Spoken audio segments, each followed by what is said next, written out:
Las secuelas del dolor que deja la exposición o el contacto con medicamentos biopeligrosos o simplemente peligrosos forman una extensa y negativa lista que incluye muertes, contagio de enfermedades, niños que nacen con deformaciones, entre otras afecciones para la salud.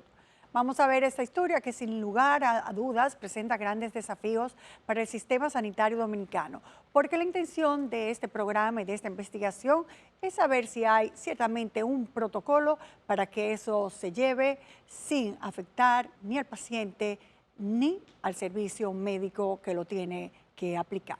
Vamos a ver. En el país existen médicos que no están de acuerdo con el término medicamentos biopeligrosos. Yo reconozco la categoría de medicamentos que su manipulación y su preparación requiere de cuidados especiales. Esa otra categoría que tú me refieres, que son los medicamentos peligrosos, no la conozco y me gustaría saber qué ustedes quieren decir con la palabra un medicamento peligroso.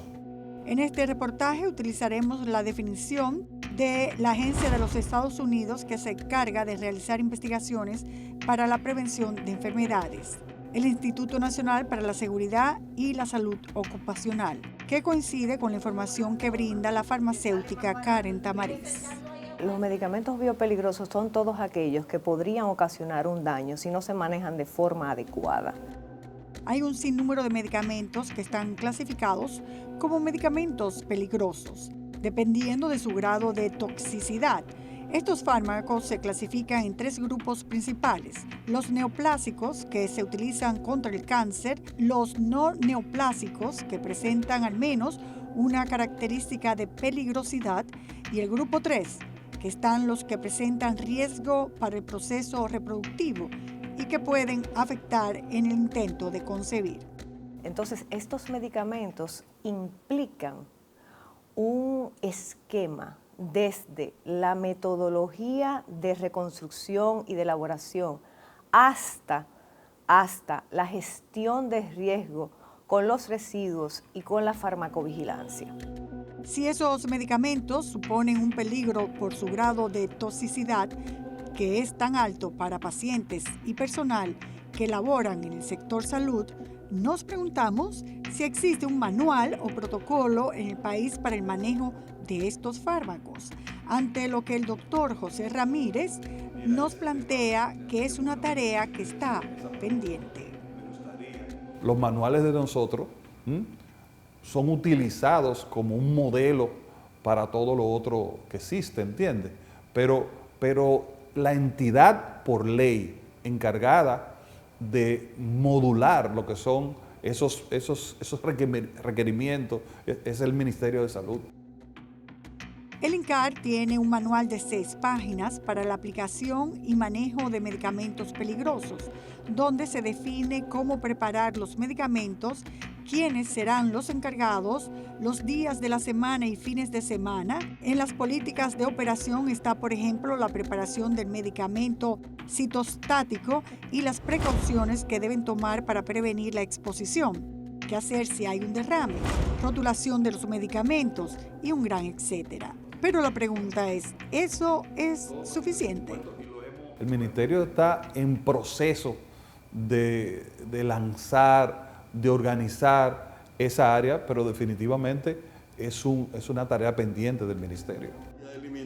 Mariano Suazo nos relata parte de sus innumerables vivencias en los hospitales oncológicos, donde el personal de salud se ha visto obligado a ingeniárselas para sufrir el menor daño ante posibles exposiciones. Aquí no hay una política de bioseguridad para el personal que trabaja en esos departamentos con ese tipo de especialidad. Y te lo digo porque yo durante aproximadamente 6 años era quien administraba la quimioterapia en el departamento de oncohematología en el Hospital Luis Eduardo Ibar. Y yo tenía que utilizar inventarme mi propia seguridad. En opinión de Karen Tamariz, si en República Dominicana se busca crear un reglamento para proteger a los más afectados, sería necesario el concurso de varias instituciones gubernamentales, como lo establece la Ley de Salud General. Mira, para el término de regulación, tiene que ser, el Ministerio de Salud es el ente regulador, conjunto con el Ministerio de Trabajo, porque tiene que favorecer a la calidad de la protección de los empleados. Pero implica también al Servicio Nacional de Salud, porque es quien presta el servicio. Entonces, yo entiendo que serían de inicio esas 3 para los medicamentos antineoplásicos, y para radiofármaco habría que incluir un 4, que sería energía y mina.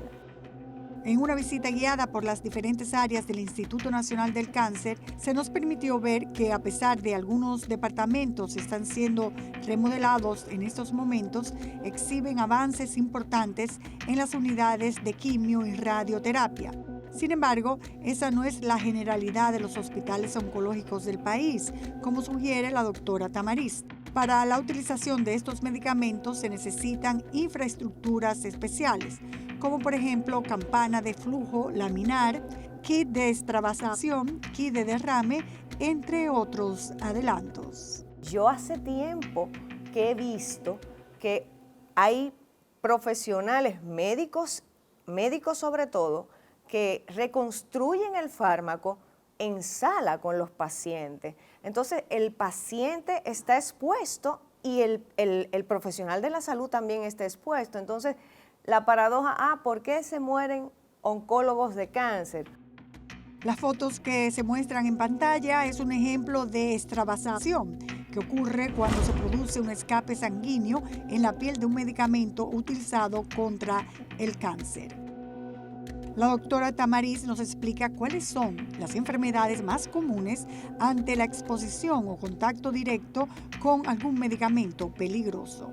Con esta exposición son cánceres de diferente tipo. Comienzan, por ejemplo, con anemia plástica, leucemia, linfoma, cáncer de hígado y un sinnúmero de cánceres. Mama podría también ser. Va a depender mucho el fármaco a que esté expuesto el profesional de la salud. El presidente de Asonaem confiesa que perdió una compañera de trabajo que había contraído cáncer en el área de radioterapia del hospital donde laboraba, enfermedad que se le produjo debido a que no existía un protocolo que le obligaba a protegerse. Según nos dice, ella se exponía mucho trabajando sin la protección necesaria. Hay mucho riesgo, incluso yo tuve una compañera que murió de un cáncer de hígado, un CA de hígado, porque ella trabajaba en el oncológico, en el departamento de radioterapia. Ustedes no saben lo traumático que es dar una radioterapia. Rubí Altagracia Magdalena, hija de Nereida Linares, quien fuera enfermera del Instituto del Cáncer, quedó huérfana cuando aún le faltaban 4 meses para cumplir 3 años. Hoy, 26 años después y con nostalgia en su rostro, se manifiesta a favor de que se tomen medidas en aras de evitar que la tragedia que ocasionó la muerte de su progenitora no le suceda a otra persona. Porque así como me pasó a mí quedarme huérfana de madre, también de padre, así mismo le puede pasar a otra persona. Y el lugar de una madre no lo ocupa otra persona. Ya sea por falta de protocolos o de interés por seguir lo poco que hay en el proceso del manejo de estos medicamentos tóxicos, la verdad es que pareciera que la ignorancia por parte del personal de los servicios médicos es uno de los elementos a tomar en consideración. Mira, hay un medicamento que se llama doxorubicina. Yo no sé si tú has ido a un hospital o has visto algún paciente con un suero de color rojo. Eso es mortal. Eso es lo más dañino que hay. La doxorubicina, medicamento al que se hace referencia Mariano Suazo, es un fármaco ampliamente utilizado en el proceso de quimioterapia, cuando el personal de enfermería lo prepara fuera de la cabina que se utiliza para esos fines, que la protege a ella y al paciente, y así no provoca ningún daño por su alto nivel de toxicidad. Lo único, educar, regular y pensar que República Dominicana tiene un reto muy grande con el cáncer, porque nosotros tenemos factores que dentro de los códigos que establece la Unión Europea como cancerígenos potentes. Las normas no solo deberían abarcar el manejo, exposición y suministro de los referidos fármacos, también incluye el proceso de eliminación de los desechos de los medicamentos biopeligrosos, donde se regula el tipo de empresa a contratar, la forma de eliminación del producto, entre otros aspectos. Es todo un protocolo especial en cada caso. O sea, un frasco que se sobra de un medicamento oncológico no se tira a la basura, ni va en una funda donde van otro tipo de desechos. Hay fundas con colores especiales, va a sitios especiales. Aquí hay una compañía que se encarga del manejo de los desechos también.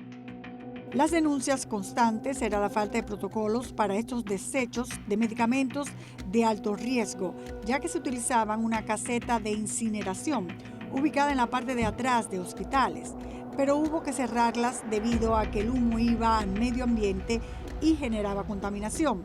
Lo malo es que algunos hospitales todavía la utilizan. Indudablemente, en un área tan vital como la salud, ningún elemento se puede dejar suelto o sujeto a criterios individuales del personal sanitario. Es necesario establecer reglas, normas claras que eviten la improvisación.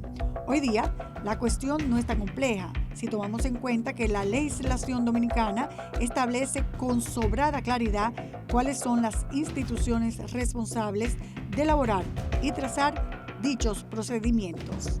Y entonces la pregunta es, ¿qué se sigue esperando? La voluntad política.